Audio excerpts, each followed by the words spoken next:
Bonjour. La petite intervention que je vais faire dans le cadre de ce géoséminaire concerne votre thématique, la qualité des données, mais rapportée à la plateforme ArcGIS. Vous connaissez sûrement ou pas, enfin, en tout cas, je vais essayer de vous montrer un petit peu comment est traitée la qualité des données à l'intérieur de la plateforme ArcGIS. Et on va voir tous les éléments existants, disponibles dans la plateforme pour pouvoir mettre en œuvre ça et vérifier depuis l'intégration de données jusqu'à la mise à jour des données, puis le service de ces données sur un serveur Carto, voir dans toutes ces étapes-là comment en fait on va pouvoir avoir un impact sur cette qualité des données et servir au mieux de la donnée sur toute plateforme disponible sur le web ou en local ou en entreprise, etc. Alors juste un petit rappel, ArcGIS est une plateforme qui est sur l'ensemble des domaines de l'information géographique. Je parle d'un point de vue technique, à la fois sur la partie bureautique, sur la partie serveur, sur la partie en ligne, sur la partie mobilité. D'accord ? Et on est vraiment dans des solutions qui vous proposent en fait tous les outils à différentes étapes permettant en fait de créer une infrastructure de données spatiales et permettant de diffuser au mieux vos informations. Donc je vais préciser un petit peu là, l'objectif ici de cette présentation, c'est bien sûr sur la qualité des données. Donc un petit rappel avant de vous faire une petite démonstration sur l'outil Data Reviewer qui permet en fait de faire de la révision de données en parallèle à l'édition et la mise à jour des données qui sont faites par les différents opérateurs. Donc quelque chose de très concret qui fait partie de la plateforme, ce n'est pas du développement, rien du tout, c'est quelque chose qui existe sur étagère. Donc petit rappel un petit peu sur les données d'ArcGIS. On va retrouver des notions de qualité des données, d'organisation des données dans la géodatabase, c'est-à-dire la structure de données spatiales dans le modèle SRI. Donc vous avez, pour rappel, tout ce qui est comportement de géodatabase, donc des choses très simples, mais qui rendent de grands services, notamment sur la partie attributaire. Vous avez les domaines, des listes de valeurs précodées, des choses comme ça. Des sous-types pour classifier l'information à l'intérieur de la géodatabase, des valeurs par défaut, donc des choses très simples, mais qui, une fois mises en place, rendent pas mal de services dans l'intégrité de la donnée attributaire. La partie géométrique avec la définition de règles de topologie, notamment, peut-être ça vous parle, c'est-à-dire de mettre en place, de vérifier la cohérence spatiale de vos données entre elles, à la fois sur de la localisation ponctuelle, linéaire ou surfacique. Également mettre en place des relations entre les différentes informations géographiques, ça peut être intéressant pour garantir une intégrité de vos données relationnelles entre, par exemple, des données réseau, des données clients au bout, donc avoir cette intégrité dans l'ensemble de votre espace, de votre système d'information. Également des référentiels spatials, c'est-à-dire on peut définir, pour permettre la qualité des données, c'est également une homogénéité dans votre référentiel spatial, le même système de coordonnées. Donc vous avez des outils qui permettent de vérifier un petit peu la cohérence spatiale de vos données. Ensuite, dans la géodatabase, vous avez la proposition également de modélisation particulière, modélisation de réseaux pour des réseaux de distribution, de jeux de données réseau pour l'analyse de mobilité sur un territoire. Vous avez également la possibilité de créer des localisateurs d'adresses permettant après de faire du géocodage en batch. Et puis dans la gestion de mise à jour également, pour l'opérateur qui va faire la mise à jour, vous allez pouvoir activer le suivi de l'éditeur, c'est-à-dire que la base de données va prendre en compte l'utilisateur automatiquement qui va mettre à jour la donnée, il va redater cette mise à jour, etc., pour avoir un archivage également de suivi de ces mises à jour. Et puis il y a le mode réplication de données d'une base à l'autre, pour ne pas faire un simple copier-coller, mettre en place des synchronisations automatiques de mise à jour de données entre différentes bases, etc., etc. Dans les outils, dans l'outil bureautique que vous connaissez, peut-être ArcGIS for Desktop, toute une série d'outils présents dans les ArcToolbox permettant de vérifier l'intégrité de données, etc., etc. Vous avez dans la barre d'outils éditeur également pas mal d'outils supplémentaires, pas simplement édition, mais de vérification et de correction géographique de vos données. Et un élément important également, une fois que ces données sont produites, vous en faites des cartes, et ces cartes, vous voulez les déployer sur Internet, dans des applications web cartographiques ou dans de la mobilité, sur des applications mobiles. Et donc, on va passer par de la publication de services de données. Et donc, du coup, vous avez également, moi j'estime que le service doit être également performant. Ça fait partie de la qualité des données. Ça fait partie de la qualité des services. Et donc, du coup, on va avoir des outils qui vont permettre de valider, de vérifier la qualité du service que vous allez déployer pour pouvoir ensuite l'afficher dans une carte en ligne.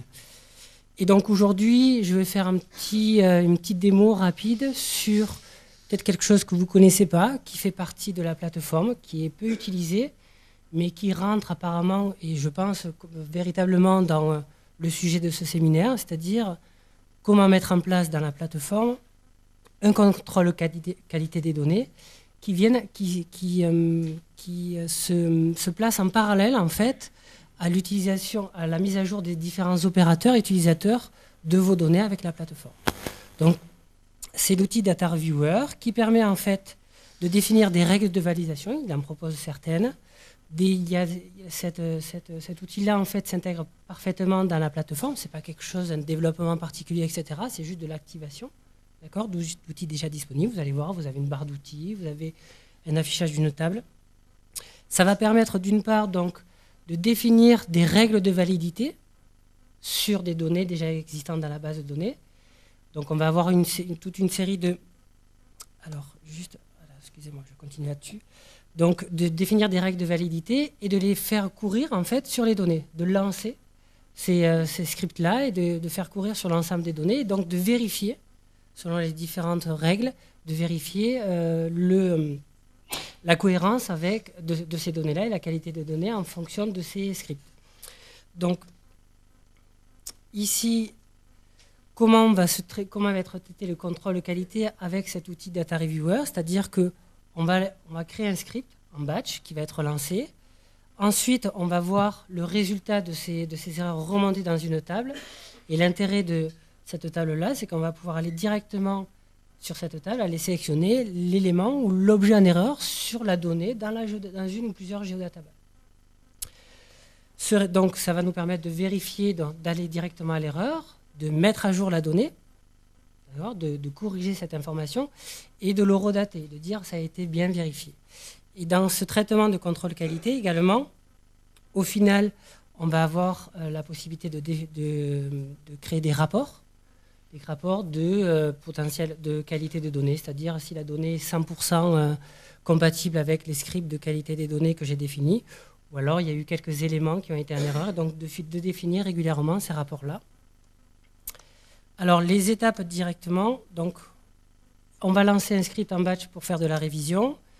L'opérateur et l'administrateur vont successivement corriger la donnée et vérifier et valider la donnée. Tout ça, ça va être contenu dans un historique de données.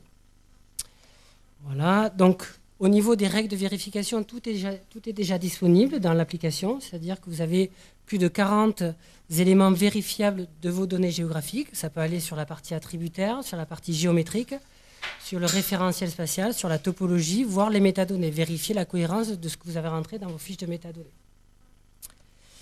Donc, très rapidement, peut-être, il me reste combien de temps?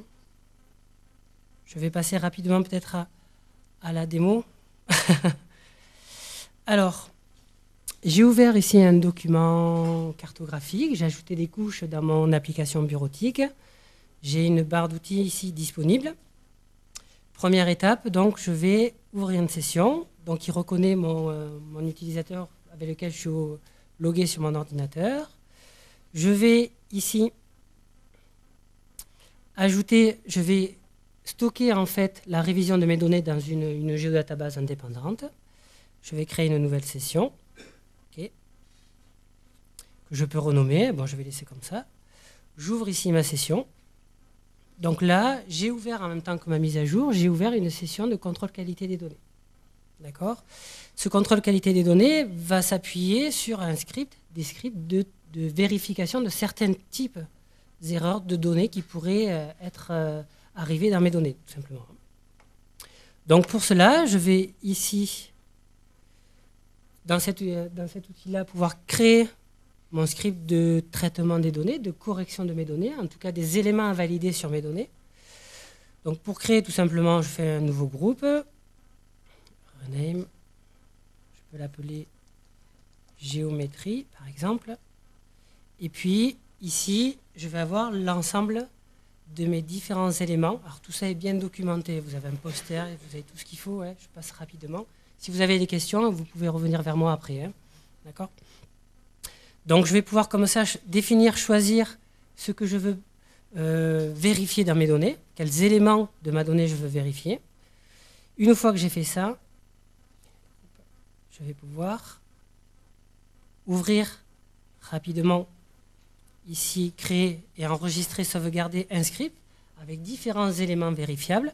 Et notamment, par exemple, si je prends ici vérification numéro de parcelle, je vais tomber dans un éditeur de contrôle qualité par rapport à cet élément vérifiable sur la donnée. Je lui donne un nom. Je vois ici quelle est la méthode de vérification de cette propriété de validation des données. C'est-à-dire que je vérifie ici, par exemple, que sur une classe d'entité ponctuelle qui contient, en fait, qui pose un point avec un numéro d'étiquette du numéro d'une parcelle, je vérifie ce numéro de parcelle par rapport aux parcelles cadastrales, c'est-à-dire au polygone d'une autre couche, et je vérifie ici la différence, si j'ai la même valeur d'étiquette, le même numéro entre la parcelle cadastrale et mon étiquette cadastrale. D'accord ? Tout ça se construit en amont. Une fois que ces éléments sont construits, l'opérateur, qui est en charge de la vérification de la donnée, va pouvoir ici lancer le script de vérification. Donc, il va aller chercher cet élément-là. Il valide, ça c'est un outil de validation permettant de voir déjà si dans les règles de validité que j'ai définies, il n'y a pas d'erreur. Donc pour vérifier que mes règles de validité vont bien fonctionner, c'est plutôt pas mal, pour ne pas faire des erreurs après coup. Donc ici, je lance la validation. Donc là, je vous ai fait un petit jeu test rapidement sur quelques données cadastrales où on a des parcelles, des sections, des bâtis, des étiquettes et puis des voiries, enfin des axes médians de voiries. Donc là, l'outil en fait vérifie, passe en revue l'ensemble de mes données et vérifie en fait les éléments par rapport au script de validation. Une fois que cette validation a été faite, j'ai une table ici qui apparaît. Alors je suis désolé, l'écran est un peu petit. Hop. Et je vais pouvoir, donc je retrouve ici l'ensemble de mes erreurs constatées sur les données à valider. D'accord ?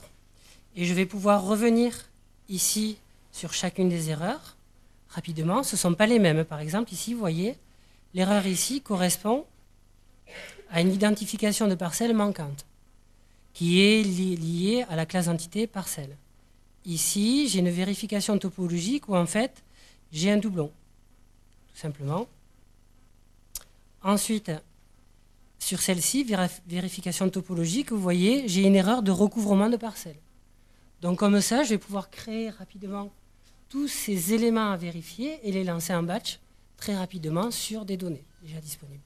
Une fois que j'ai fait ça, je peux bien sûr corriger mes informations. C'est ça qui l'importe, d'accord, il me les renvoie, mais également je vais pouvoir les corriger. Par exemple, dans ce cas-là, dans ce cas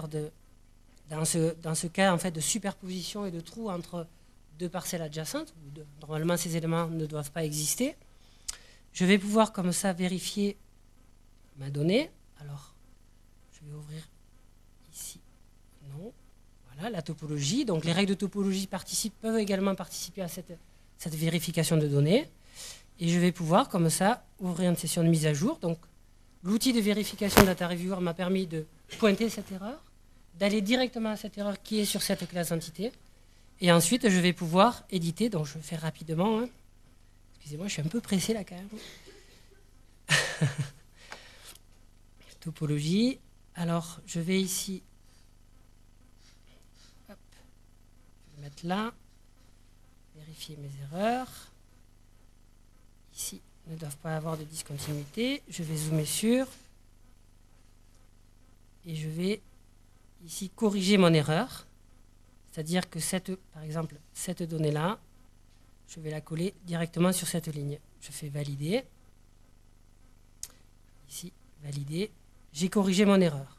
Et l'intérêt de ça, c'est que une fois que j'ai fait ça, je vais pouvoir aller, l'opérateur va pouvoir aller ici sur la correction, sur une information de correction, et va pouvoir ici entrer une correction, c'est-à-dire évaluation, ça a été résolu, et explication, c'est par rapport à ce qui a été défini dans le script, mais sinon, je peux mettre, par exemple,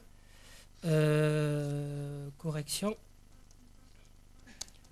entre deux parcelles effectuées. Par exemple.